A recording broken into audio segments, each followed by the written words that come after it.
Welcome to the Deep Dive. This is where we take a subject you think you know, and we go deeper, pulling from all the sources to give you the complete story. We're not just scratching the surface here. We're really getting into the detail. And today, we are doing an in-depth exploration of Patrick Wayne Swayze. He's a name that I think for so many people brings up this immediate image. It's a mix of ruggedness and this incredible grace. Exactly. And that's our mission today. We want to analyze that whole spectrum, the contradictions even. Right. How do you trace the path from a classically trained ballet dancer to a huge action hero and then a singer-songwriter on top of that? And we also, with great care, need to examine the immense discipline and, frankly, the courage he showed in the final years of his life. It's an essential part of his story. Okay, so let's start right there with that duality you mentioned, because it really is the defining feature of his career. It is. When you look at the sources, it's not just that he was versatile. He was, fundamentally skilled in these completely separate fields. He was an actor, obviously, but also a professional-level dancer and a successful songwriter. And his ability to just move between those roles, the romantic lead, the tough guy, the comedic performance. Sometimes in the same year. It shows a kind of flexibility that, well, you just don't see that often. No, you don't. And that flexibility, it wasn't just popular. It led to real formal recognition. That's a key metric. The Golden Globes? 3 Golden Globes nominations. And you look at them, they span about 8 years. And each one is for a completely different kind of role. Which proves it was about the performance, not just the persona. Exactly. And that recognition was cemented in 1997 when he got his star on the Hollywood Walk of Fame. But that kind of success doesn't just appear overnight. It was built on something. There was groundwork laid much earlier. Oh, absolutely. Before the big blockbusters, the signs were already there. You could see his screen presence developing in those early roles. We're talking about The Outsiders in '83. And then right after that, Red Dawn in 1984. And then that huge dramatic turn in the Civil War miniseries North and South. Which is a massive event. That spanned from 85 to 86. These roles, they built the foundation. They established the depth that made his later, maybe lighter roles, really connect with audiences. Now, as we get into all the details of his life, it's really important that we establish the emotional context of his final year. It is. Yeah. Patrick Swayze passed away from pancreatic cancer in 2009. He was only 57. And the sources all emphasize just how fiercely he fought that battle and how public it became. So throughout this discussion, and especially when we get to the end of his life and his work on the show The Beast, we really need to handle that with a great deal of sympathy and respect for what he went through. Absolutely. And that perseverance he showed, his dedication to performing, even while he was so ill, it really leads you right back to the beginning. To understand that fight, you have to look at the incredible discipline of his early years in Texas. Patrick Swayze was born in Houston, Texas, August 18, 1952. And his family background, it's almost a perfect explanation for that duality we've been talking about. It really is. His father, Jesse Wayne Swayze, was an engineering draftsman. A job rooted in precision, in practicality. But his mother, Patsy Swayze, she was the defining force. A dancer, a choreographer, and a very, very demanding dance instructor. Patsy's influence was just monumental. Patrick was the second of 5 kids. He had an older sister, Vicky, and then 2 younger brothers, Don and Sean. And Don is also an actor, which is an interesting detail. Right. And they also had an adopted younger sister, Bambi. So that whole household in Houston was just structured around movement, around artistic rigor, all thanks to Patsy. He grew up in the Oak Forest neighborhood, went to St. Rose of Lima Catholic School, then Frank Black Middle School, and Waltrip High School. And what's so striking when you look at this period is just his ambition. It's across all these different disciplines. He wasn't just dabbling in things. Not at all. He was pursuing excellence in ice skating, in classical ballet, and in really aggressive team sports. So at the same time, he's training his body for grace and for collision. And that collision was mostly high school football. He was good. Very good. Good enough that he was hoping for a college football scholarship. And this is where fate just steps in. It's a huge turning point, and it's based on a physical setback. He had a really devastating knee injury. It completely ended any hope of a football career. The sources also suggest this injury had another major impact, this one related to the Vietnam draft. Right, because his path to college through football was gone. The injury itself made him unfit for service. He'd drawn a pretty low lottery number, 141, in the 1970 draft. And they called up to 195 that year. So that knee injury, the thing that ended his athletic career, very likely also kept him out of the military. So a moment of just deep physical pain and disappointment, completely reroutes his life. He pushed him away from conventional sports and deeper into the arts. But that intensity, that discipline, it remained. Alongside all the dance training, he was also practicing several martial arts: wushu, taekwondo, aikido. And it's important to connect that training to his internal state. Yes, the sources specifically say he used martial arts to channel what was described as his self-deprecating rage. Which suggests this powerful, maybe even overwhelming internal struggle that he needed these very physical, structured outlets to manage. So martial arts for him, it wasn't just about fitness, it was a tool, a way to manage himself emotionally and physically. And it laid the foundation for all the stunt work he'd do later. With football gone, he just committed completely to dance. Yeah. In 1972, he's 20 years old, and he makes that huge move to New York City. And he's aiming for the absolute top. Formal training at the Harkness Ballet and the Joffrey Ballet Schools, these are world-class institutions. He wasn't just thinking Broadway.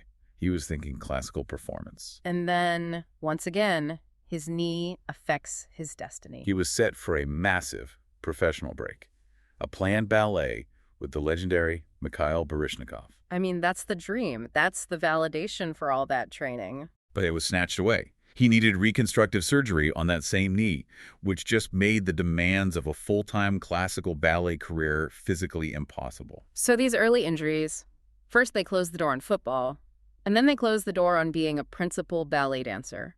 And in doing so, they rerouted him toward the one place he could combine his dramatic talent with his dance skill. The Broadway stage, and eventually Hollywood.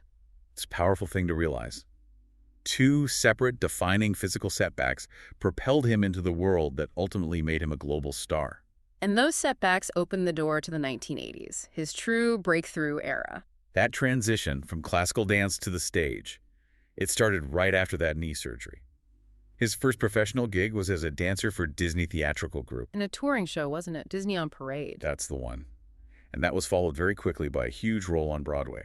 He was cast as Danny Zuko. The lead in Grease. In one of the replacement casts, yes, for that incredibly long-running show.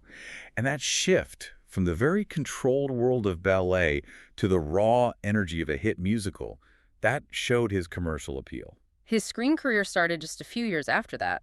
His debut was in 1979, a film called Skate Town, USA. He played a character named Ace. Right. And then he starts picking up more notable credits, including a very serious dramatic role very early on. The MASH episode. Yes, 1981. He played Private Sturgis, a character who is terminally ill with leukemia. It's a really interesting glimpse of the sensitivity that would define his biggest hits later on. And for anyone who really wants the deep trivia, he was one of the background dancers in the music video for Toto's Rosanna in 1982. So these are all the stepping stones, just building that experience in front of a camera. But the real shift, the big one, came in 1983. He gets the role of Derry Curtis. The older, protective brother in Francis Ford Coppola's version of The Outsiders. That film was just... it was a crucible for a whole generation of young Hollywood stars. The cast list is unbelievable. Tom Cruise, Matt Dillon, Rob Lowe, Emilio Estevez. C. Thomas Howell. He was sharing the screen with all these future heavyweights. It put him right in the middle of what people would later call the Brat Pack generation. So The Outsiders wasn't just a film credit. It was an immersion into a professional community. And that led to more work almost immediately. He reunited with some of those co-stars right away. Most famously in Red Dawn in 1984 with C. Thomas Howell and Jennifer Grey. Which, despite a very divisive reception at the time, has become this huge cult classic. He also worked with Rob Lowe again in a hockey film, Young Blood, in 1986. So the string of roles is moving him up from supporting parts to a lead ensemble member, and it's all preparing him for his first big success in prestige television. The miniseries North and South, he played Ori Main, one of the central characters. And that was a massive television event. It gave him a platform for sustained, intense, dramatic work, and it brought him into millions of homes. So everything is building. It's all leading up to the cinematic explosion of 1987. Dirty Dancing. And the story behind this film's success is almost as dramatic as the film itself. It is. You have to remember where it came from. This was a low-budget project. Yeah. The studio had such low expectations. They were planning a one-week theatrical run and then straight to video. They just profoundly misjudged what they had created. Dirty Dancing wasn't just a hit. It was a shocking, enormous international success. By 2009, it had earned over $214 million worldwide on a tiny budget. But the real game changer was its impact on how movies were distributed, This is the crucial detail. The sources confirm it. Dirty Dancing was the first film ever to sell 1 million copies on home video. which fundamentally changed the business model for Hollywood. It showed this massive, untapped potential in the home video market. You could make huge profits long after the theatrical run. And his role as Johnny Castle, opposite Jennifer Grey's baby, it was just perfect for him. It let him showcase the full range of his professional dance training. It proved that all those years of discipline, even if they didn't lead to a career with a Joffrey, they prepared him perfectly for this. And it wasn't just his dancing. He contributed to the soundtrack in a big way He co-wrote and recorded the song She's Like the Wind. with Stacey Weidlitz, and that song became huge. It peaked at number 3 on the Billboard Hot 100 chart. And here's that little piece of trivia that shows how things just line up sometimes. It wasn't written for Dirty Dancing. No, it was originally written for a totally different film, Grandview, USA, back in 1984. It just sat there until it found its perfect home on this soundtrack. So this massive success gets him his first Golden Globe nomination. It establishes him as a true crossover star, an actor, a world-class dancer, and a chart-topping singer. And he finishes the decade by planting his flag firmly in the action genre. He stars as the bouncer James Dalton in the 1989 cult classic, Roadhouse. So the 1990s begin, and Patrick Swayze is now a global A-list star, and he starts expanding the diversity of his roles even further. And Ghost, in 1990, was the film that just launched him into that highest tier of international stardom. Ghost was an absolute juggernaut. It was the highest-grossing film of 1990 worldwide. And just like with Dirty Dancing, it had this huge life on video. It became the most rented video cassette of 1991. So again, he's dominating both in theaters and in the home market. And it even got rare critical success for a genre film. It was nominated for a Best Picture Oscar. His performance as Sam Wheat, opposite Demi Moore and Whoopi Goldberg, it was so sensitive, it earned him his second Golden Globe nomination. But there's a really crucial production story from Ghost that gives you a real insight into his character. It's a fantastic story. It's about him standing up for another actor's talent. The producers initially were dead set against hiring Whoopi Goldberg for the role of the medium, Oda Mae Brown. The Swayze was adamant. He believed she was absolutely essential for that part. So he used his star power, which is huge at that point, to convince them. And it came full circle. When Whoopi Goldberg won the Academy Award for Best Supporting Actress, she famously and very emotionally thanked Patrick Swayze in her acceptance speech. For making sure she got the role. It says so much about his conviction as a collaborator. And visually, of course, Ghost gave us one of the most iconic romantic moments in cinema. The pottery wheel scene. It just blended that sensuality with his natural grace, and it captured that sensitive side that audiences just loved. After that massive hit, he pivots again hard, back to pure action. The very next year, 1991, he stars as Bodhi, the philosophical surfer and bank robber in Point Break, opposite Keanu Reeves. And in a show of commitment that goes right back to his dancer's discipline, he did many of his own skydiving stunts for the film. That dedication to the physical performance, that willingness to put his body on the line, it was just constant. And 1991 was really the year that recognized his total cultural dominance. People magazine named him the sexiest man alive. So he'd hit the trifecta. Critical acclaim, huge commercial success, and massive celebrity. But I think the defining moment of the mid-90s, the one that showed his real fearlessness as an actor, came in 1995. To Wong Fu, thanks for everything, Julie Newmar. He starred as Vita Bohem, sharing the lead with Wesley Snipes and John Leguizamo. Playing a glamorous, fiercely protective drag queen. That was a huge risk for a mainstream action and romance star at that time. It was a complete transformation, but it was a bold choice that really paid off creatively. It did. It earned him incredible praise and his third and most unexpected Golden Globe nomination. It just perfectly captured his ability to command the screen, no matter the role. It's amazing. In just 4 years, he goes from the skydiving Bodhi in Point Break to the high-heeled Vita Bohem. But this period of peak physical performance was, unfortunately, followed by a very serious physical interruption. Yes, May 1997. He was filming an HBO movie, Letters from a Killer, near Ione, California, and he had a severe accident. He fell from a horse and hit a tree. And the injuries were extensive, debilitating, really, for a performer who relied so much on his physical ability. He broke both of his legs and had 4 detached tendons in his shoulder. This was not a minor thing. No. Filming had to be shut down for 2 months, which is a huge blow to a production. And while the film did eventually come out, the recovery was long and difficult. His career momentum, you can see it visibly slowed down. The sources say he really struggled to get back up to speed until about 2000. For a man whose entire career was built on mastering his own body, that kind of injury must have been a fundamental challenge to his whole identity as a performer. As we move into the 2000s, Patrick Swayze continued to pick roles that challenged expectations. He seemed to gravitate toward projects with a real artistic edge or a dramatic core. Not just relying on the big mainstream hits anymore. A perfect example is the 2001 film Donnie Darko. He took the role of Jim Cunningham.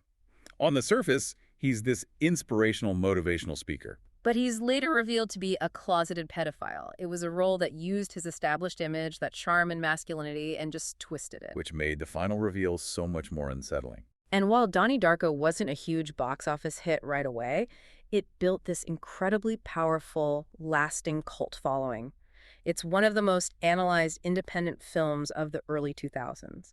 It just showed his willingness to take roles in smaller films that were about a complex story, not just about the money. And during this decade, we also see him returning to his roots in a big way. That connection to dance never really went away. Right. In 2003, he and his wife, Lisa Niemi, they co-produced and starred in a dance film called One Last Dance. And this was a deeply personal project for them. It really was. It allowed them to bring a real piece of their shared artistry to the screen. The story was based on an actual choreographed production. Without a word, which was originally created by Alonzo King. And they didn't just star in it, they were creatively involved in the music, composing some of the score. It was a true reflection of their shared history. After that, he made a really dedicated return to the live stage, where his career had started. He had a run as Billy Flynn in the musical Chicago. And in 2006, he made his West End debut in London, playing Nathan Detroit in Guys and Dolls.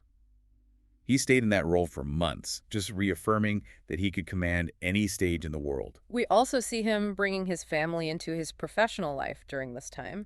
In the film Powder Blue, which was released in 2009, he played an aging rock star named Velvet Larry, and he starred alongside his younger brother, Don. It was the first time the two brothers had ever appeared together in a feature film. So all of this varied work, it leads us to his final, and you could argue, his most critically powerful role. FBI agent Charles Barker in the A&E drama The Beast. And the context of this role is what makes it so emotionally heavy and so significant artistically. The timing is just critical. He was diagnosed with stage 4A pancreatic cancer right after they filmed the pilot episode. The conventional wisdom, the advice anyone would give, would be to stop, to focus on treatment, save your energy. But he made the incredibly difficult choice to continue with the series. He kept an intense shooting schedule while he was receiving chemotherapy. The series premiered in January 2009. The effort it must have taken to manage that double life. Professional commitment on one side, intense personal illness on the other, it's immense. And it registered with the critics. It did. The sources quote the television reviewer Alan Sepwall, who called it the best performance of his career. Sepwall suggested that the profound personal struggle Patrick was facing was channeling this unprecedented intensity and depth into the character. That the urgency of his own fight was translating directly into a mastery on screen that was unlike anything he'd done before. That kind of commitment in the face of a terminal illness, you can't separate it from the discipline he built his whole life. To really appreciate that final performance, we have to look at the personal foundations that held him up. And the cornerstone of his adult life was, without a doubt, his marriage to Lisa Niemi. They were married for 34 years, from 1975 until he passed away in 2009, and their connection went all the way back to when they were kids. They met in 1970. Patrick was 18 and Lisa was only 14. She was taking dance lessons at his mother's studio. So that shared history, rooted in the discipline of the dance world, it gave them this incredibly deep connection. They chose not to have children, although the sources do confirm that Lisa suffered one miscarriage. And that long marriage provided a crucial sense of stability in the chaotic world of Hollywood. He also publicly credited her as the inspiration for She's Like the Wind. Beyond his family, he was also a man who was clearly engaged in a lot of spiritual searching. The sources detail his engagement with several different spiritual paths. He explored Soka Gakkai Buddhism, which is a modern lay Buddhist movement. He also did EST training, which was a popular self-help program in the 70s, focused on personal responsibility. And he practiced transcendental meditation. It suggests a deep value for respecting different teachings. He was always looking into various belief systems, trying to find frameworks to help him manage that internal intensity we talked about earlier. He was also very public and candid about his internal battles. He talked about his 10-year struggle with alcoholism, which started after his father died in the mid-80s. It really highlights the vulnerability that was there under the surface. He recognized how serious it was and he got help. He went into rehab in the 1990s. And after he recovered, he took big steps to remove himself from the pressures of the Hollywood lifestyle. He stepped back from show business for a while and found solace on his ranches. And this wasn't a passive retreat. He substituted one discipline for another. He dedicated himself to breeding and training Arabian horses. This was a serious endeavor for him. His best-known horse was a chestnut stallion named Temin. It seems like this demanding pursuit became a critical grounding force in his life. Now, we do need to turn to an area of his life that became very public and a matter of legal record, his passion for aviation. He was an FAA-licensed pilot with an instrument rating, but he had two highly publicized incidents with the same plane, a twin-engine Cessna 414. The first was on June 1st, 2000. He was flying from California to New Mexico when the plane had a pressurization problem. He tried to make a precautionary landing on a dirt road in Arizona, but during the landing, the wing of the plane hit a light pole. He wasn't hurt, but the aftermath was complex. Witnesses told police he seemed intoxicated and asked them for help removing an open bottle of wine and beer from the crash site. Which led to a lot of media scrutiny. It did.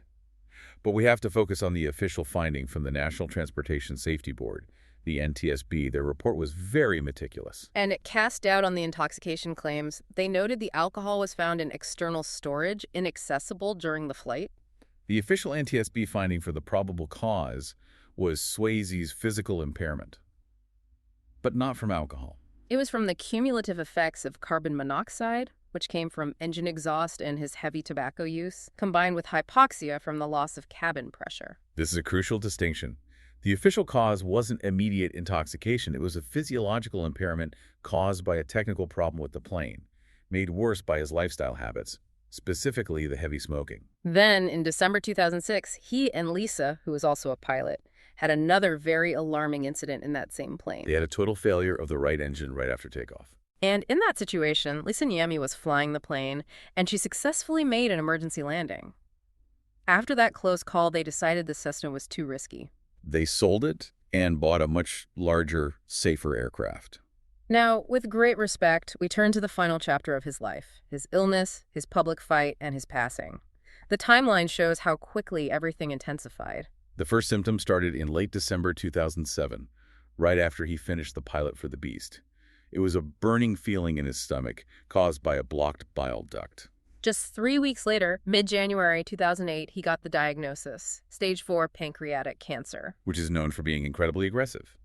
He immediately started intensive treatment at Stanford University Medical Center. It was a rigorous plan, with chemotherapy and an experimental drug called vitalinib, which was designed to try and starve the tumor of its blood supply. From the moment the news became public, his health was a subject of relentless tabloid speculation. Which forced him and his medical team into this frustrating public battle to manage the narrative. His doctor publicly confirmed the diagnosis, but had to insist that he was responding well to treatment and was not close to death, directly fighting the sensationalist reports. This just went on for months. Constant denials from him or his team whenever a tabloid would claim he was on his deathbed. He maintained this incredibly determined public stance. That determination led to his advocacy role. In September 2008, he made a really unforgettable appearance at the Stand Up to Cancer simulcast. He stood on that stage and just passionately appealed for donations for research. And his words had such emotional weight. He said, "I dream that the word cure will no longer be followed by the words, it's impossible." He was using his platform to offer a message of hope and defiance. And he stayed on stage afterward, talking to other cancer patients. He really became an advocate. He gave a very candid update in January 2009 in an interview with Barbara Walters. He confirmed the cancer had spread to his liver. He was also asked about alternative therapies, and he was very pragmatic. He said he was using some Chinese herbs, but he voiced his opposition to what he called unsupported claims from alternative therapy proponents.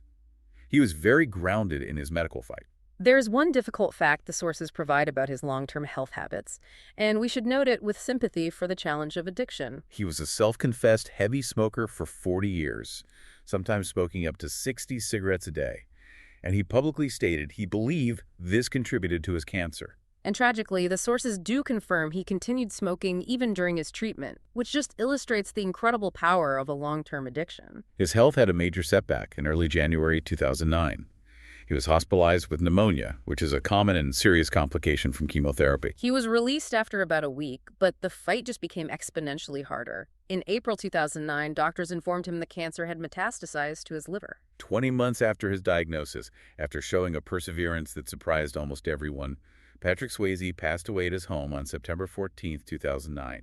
He was 57. So, looking back across this entire deep dive, the portrait that emerges is of a true phenomenon, an artist who really defied any simple classification. That duality of his talent is the real synthesis. The classically trained dancer, who could also be completely believable as the bouncer in Roadhouse or the romantic lead in Ghost. That willingness to embrace both physical toughness and emotional sensitivity, that's the lasting insight. His 3 Golden Globe nominations really capture it perfectly. Dirty Dancing, Ghost, and To Wong Fu. 3 completely different genres, 3 completely different performances. It just shows the immense breadth of his talent and his fearlessness. He applied the discipline he learned in the ballet studio to master these completely different worlds. And as a final note of remembrance, there is a physical marker. A memorial stone was dedicated to him in November 2009 at the Mountain Lake Hotel in Virginia. Which was the main filming location for Dirty Dancing, a monument to the film that, almost by accident, launched him into global stardom. And if we bring all this back to that critical assessment of his final role, we return to what Alan Sepinwall said, calling his performance in The Beast the best of his career. So, considering the immense, life-threatening struggle he was going through while filming, it raises a final question for you, the listener, to really think about. What does this convergence of extreme personal struggle and peak creative achievement tell us about the relationship between intense life urgency and artistic output? Can confronting mortality unlock an unparalleled intensity and honesty in one's art, pushing creative mastery to heights that might never have been reached otherwise? That is the lasting complexity of Patrick Swayze's performance legacy.